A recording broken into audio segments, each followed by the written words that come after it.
Hello, you wonderful people. So for today's video, I'm going to talk about the official trailer that dropped for Carnival Row, or is it Carnival or Carnival?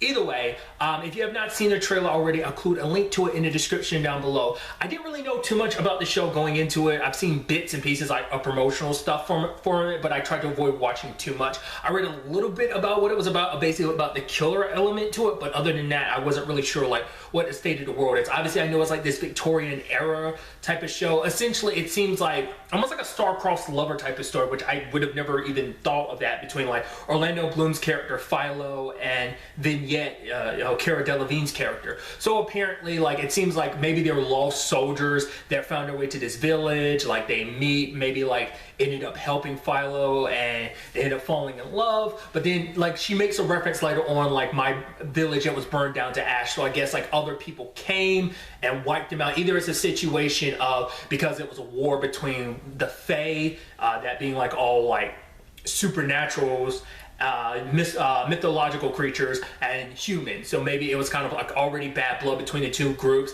and her village ended up getting caught in a crossfire. Maybe humans were just in war with someone else, and her village got caught in the middle of it. Cause whatever the case may be, like, she thought Philo was gone, probably thought he was dead because he never came back. But then later on, she finds out, wait, he's actually still alive, and he's obviously he's like a cop now or whatever. I guess like for him, it's like obviously dealing with the fact is what he did as a soldier potentially, and now like, you know, I guess being this, I guess because for him, you hear it in the trailer about how he's basically trying to make up for a lot of stuff that he did. I think it's stuff that he did as a soldier that just doesn't sit well with him, so he's trying to solve crimes and stuff. I guess he is like a detective or works with the police, whatever the case may be, but I think he's trying to make up for past crimes, especially when Vignette comes back into his life of just like, I did a lot of the wrong things, it's time I make them right in whatever shape or form I can find.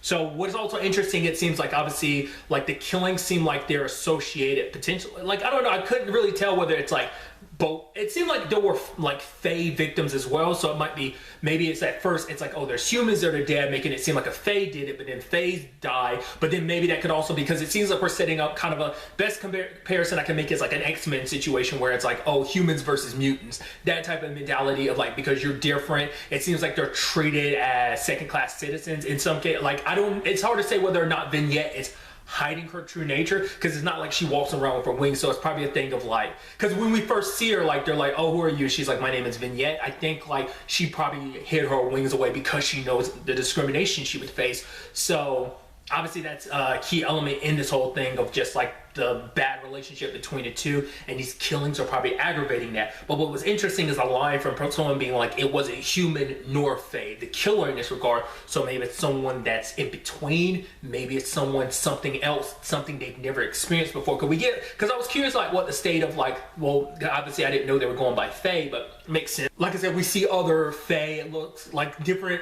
creatures. I was curious to see like what the roster of like mythological creatures are going to be like. So it's very interesting. It doesn't seem like it's necessarily like a magical world. Like, I don't know, like we haven't, like from what the trailer show, it seemed like a very like, it seems like a grounded show with a mythological like element to it, but I don't know whether they have like some supernatural powers or anything. Maybe like there's specific things that each specific creature, you know, like for example with Vignette, it seems like my thought was always that she was a fairy. So I'm like, does she have magical powers as a fairy, or does she just have the wings? Because obviously they can fly and whatnot, but it's like beyond that, what else do they have? Do they just look different? I would assume that there is something else to that. So I mean, it seems a very interesting series. Like I said, just the setting as well as just what the story is. Like obviously these two people who had fallen in love before, who got separated for extenuating circumstances, finding out what those extenuating circumstances were that led to them, you know, not being together anymore, but also understanding, like I said, the state of this world and kind of diving into it and understanding what it's all about. So I'm very interested, you know, in checking it out. So I was already interested before, but the trailer just got me more,